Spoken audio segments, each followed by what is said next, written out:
আসসালামু আলাইকুম প্রিয় শিক্ষার্থী বন্ধুরা, আমার একাডেমির পক্ষ থেকে সবাইকে আজকের ক্লাসে স্বাগতম।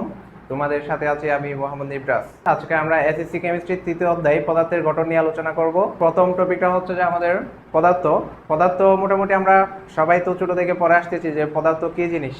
হ্যাঁ, আমরা পদার্থ বলতে বুঝি কোনো একটা বস্তু যার ভর থাকবে এবং সে জায়গা দখল করবে। অর্থাৎ যে সকল বস্তুর ভর আছে এবং তারা জায়গা দখল করে ওদেরকে আমরা কি বলতে পারি? পদার্থ। কোন পদার্থের মধ্যে কয়েকটা প্রকারভেদ হইতে পারে, কয়েকটা বলতে দুইটা, মৌলিক পদার্থ আর একটা হচ্ছে যে যৌগিক পদার্থ। এখন মৌলিক কথাটা তো আমরা ছোটবেলা থেকে শুনে আসতেছি যে মৌলিক সংখ্যা শুনছিলাম না? মৌলিক সংখ্যা, মৌলিক সংখ্যা বলতে কি বুঝাইতাম? মৌলিক সংখ্যা বলতে এমন একটা সংখ্যা যেটাকে ওই সংখ্যা নিজে এবং এক, এই দুইটা জিনিস ছাড়া আর কাউকে দিয়ে ভাগ যাবে না। অর্থাৎ মৌলিক বলতে এমন একটা ইউনিক কিছু একটা জিনিস বোঝায়। মৌলিক পদার্থ বলতে আমরা এমন একটা পদার্থকে বোঝাবো যে পদার্থকে ভাঙলে আমরা ওই পদার্থ ছাড়া আর কোনো পদার্থ পাবো না। তাহলে যে পদার্থকে ভাঙলে ওই পদার্থ ছাড়া আর কোনো পদার্থ পাওয়া যায় না, ওই ধরনের পদার্থকে কি বলা হয়? মৌলিক পদার্থ। ওই ধরনের পদার্থকে বলা হয় মৌলিক পদার্থ। এরপরে যৌগিক বলতে, যদি আমরা কোনো একটা পদার্থকে ভাঙি এবং ওর মধ্যে যদি একাধিক পরমাণু, একাধিক পদার্থ যদি পাওয়া যায়, তবে তাকে আমরা যৌগিক পদার্থ বলতে পারি। তাহলে আমাদের পদার্থ ছিল কোনো একটা বস্তু যার ভর আছে এবং জায়গা দখল করে। আর মৌলিক পদার্থ হচ্ছে যে ওকে যদি ভাঙি, ও ছাড়া, ওই ধরনের পদার্থ ছাড়া অন্য কোনো পদার্থ যদি পাওয়া না যায়, তবে সেটাকে আমরা মৌলিক পদার্থ বলি। আর যদি কোনো একটা পদার্থকে ভাঙলে একাধিক একাধিক পদার্থ পাওয়া যায়, তবে সেটাকে আমরা বলতে পারি যৌগিক পদার্থ। আমরা যদি কপারকে নিয়ে চিন্তা করি, এই কপারের তার হইতে পারে, এই কপারের তারের মধ্যে আমরা কিন্তু শুধু কপারই পাবো। তাহলে কপার হচ্ছে যে একটা মৌলিক পদার্থ। তাহলে মৌলিক পদার্থকে আমরা ভাঙলে ওই একটি পদার্থ ছাড়া আর কোনো পদার্থ এখানে পাওয়া যাবে না, ওই ধরনের পদার্থগুলোকে আমরা বলতাম মৌলিক পদার্থ। যেমন সোনা, রূপা, লোহা, এই ধরনের পদার্থগুলোকে তুমি যতই ভাঙো না কেন, ওই পদার্থের কণা ছাড়া কিন্তু আর কিছু পাওয়া যায় না। তাহলে এই ধরনের পদার্থগুলোকে আমরা বলি মৌলিক পদার্থ। এরপরে তোমার যে পানিকে ভাঙলে কিন্তু আমরা দুই ধরনের জিনিস পাই, যেমন হাইড্রোজেন আর অক্সিজেন। তখন ওইটা কিন্তু আর কখনো মৌলিক পদার্থ হবে না, ওই ধরনের পদার্থগুলোকে আমরা কি বলি? যৌগিক পদার্থ। আচ্ছা, তাহলে এই ধরনের মৌলিক পদার্থ পৃথিবীতে আছে, প্রকৃতিতে পাওয়া যায় 98টা। তবে মোট ল্যাবে তৈরি করা সহ সব কিছু হিসাব করতে গেলে 118টা মৌল কিন্তু প্রকৃতিতে পাওয়া যায়। তো ওইগুলাকে আমরা মৌলিক পদার্থ বলতে পারি। আর ওই মৌলিক পদার্থগুলোর সমন্বয়ে এক বা দুইটা বা তিনটা এরকম একাধিক যুক্ত হয়ে একে অপরের সঙ্গে কিন্তু কি করে? যৌগিক পদার্থ তৈরি করে। এখন আসো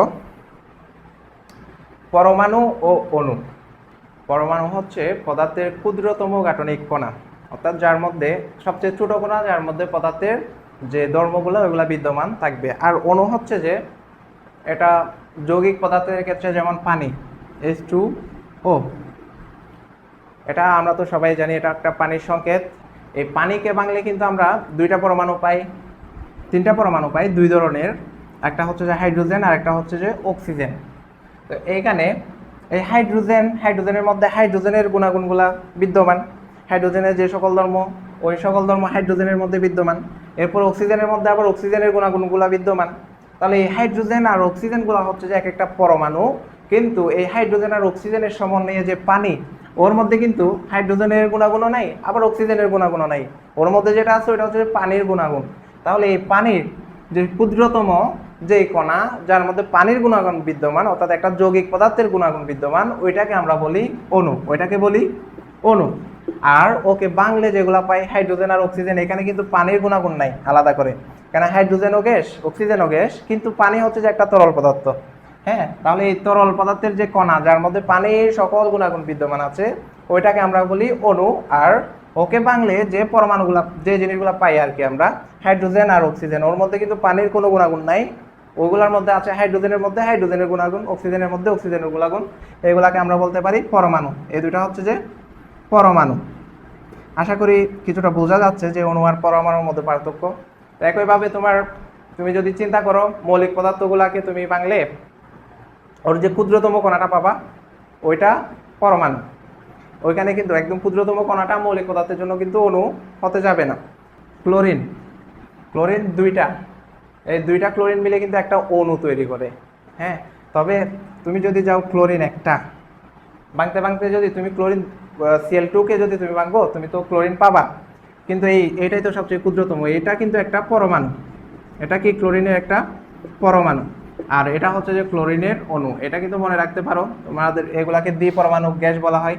এটা হচ্ছে যে ক্লোরিনের অণু, অর্থাৎ অণুর মধ্যে একাধিক পরমাণু থাকবে, অণুর মধ্যে একাধিক পরমাণু থাকবে।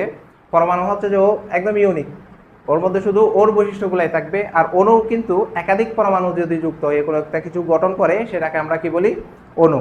তাহলে একাধিক পরমাণু যুক্ত হয়ে যে জিনিসটা তৈরি করবে সেটা হচ্ছে যে অণু। এরপরে আসো, যদি আমরা অণু আর পরমাণু সম্পর্কে কিছুটা ধারণা পেয়ে থাকি, এখন আমরা প্রতিকূল সংকেত জিনিসটা ভালো করে বুঝতে আশা করি পারবো। আচ্ছা আসো, আমরা এর আগে দেখছিলাম যে পানিকে বাংলে কি কি পাই, হাইড্রোজেন আর অক্সিজেন। এখানে হাইড্রোজেনকে দেখো, আমরা কিন্তু হাইড্রোজেন একটা গ্যাস, ওকে কিন্তু দেখতে এসের মতো না, এস দিয়ে আমরা হাইড্রোজেনকে বোঝাচ্ছি, অর্থাৎ কোনো একটা পদার্থকে আমরা নির্দেশ করতেছি এটা বোঝার জন্য। কিন্তু হাইড্রোজেনকে তো আর সরাসরি খাতা কলমে তুমি লিখতে পারবা না যে হাইড্রোজেন জিনিসটা এরকম, তোমার কারণ ওইটা একটা গ্যাস, তুমি কি ওকে সরাসরি এখানে কি বসাই দিবা? তো ওই যে ওটাকে হাইড্রোজেন, ওটাকে কোনো একটা কিছু দিয়ে আমরা বুঝাবো, কোনো একটা কিছু দিয়ে প্রকাশ করব। যে অক্ষরটা, এটা কিছু জিনিস দিয়ে প্রকাশ করা হয় ওদের নাম থেকে, কখনো বা ইংরেজি নাম থেকে, কখনো বা ল্যাটিন নামের অক্ষর দিয়ে প্রকাশ করা হয়। যেমন হাইড্রোজেন, অক্সিজেন, এগুলা কিন্তু তাদের ইংরেজি নাম থেকে নেওয়া হয়। এরপরে যে তোমার সোডিয়াম আছে না, Na, সোডিয়াম, এটা কিন্তু তার ল্যাটিন নাম থেকে নেওয়া হয়েছে। অর্থাৎ সোডিয়ামকে আমি Na দিয়ে বোঝাচ্ছি, হাইড্রোজেনকে H দিয়ে বোঝাচ্ছি, অক্সিজেনকে O দিয়ে বোঝাচ্ছি। ওই যে তাদেরকে যে অক্ষরগুলা দিয়ে আমরা প্রকাশ করতেছি, এটাকে বলা হয় প্রতীক। তাদেরকে যে অক্ষরগুলা দিয়ে প্রকাশ করা হয় ওইটাকে আমরা কি বলি, প্রতীক। আর একটা অণুকে যে আমরা যেটা দিয়ে প্রকাশ করতেছি, যেমন পানির অণু, যার মধ্যে আছে 2টা হাইড্রোজেনের পরমাণু আর একটা অক্সিজেনের পরমাণু, যে একটা অণুকে আমরা যেই জিনিসটা দিয়ে বোঝাচ্ছি সেটা হচ্ছে যে সংকেত, এটা হচ্ছে যে সংকেত। অণুকে আমরা যেটা দিয়ে বুঝাই সেটা হচ্ছে যে সংকেত, আর পরমাণুকে যেটা দিয়ে বোঝাই ওইগুলো হচ্ছে যে প্রতীক। আমাদের এরপরের টপিকটা পরমাণুর সাংগঠনিক কণা, অর্থাৎ যে সমস্ত জিনিসগুলো দিয়ে একটা পরমাণু গঠিত হয়।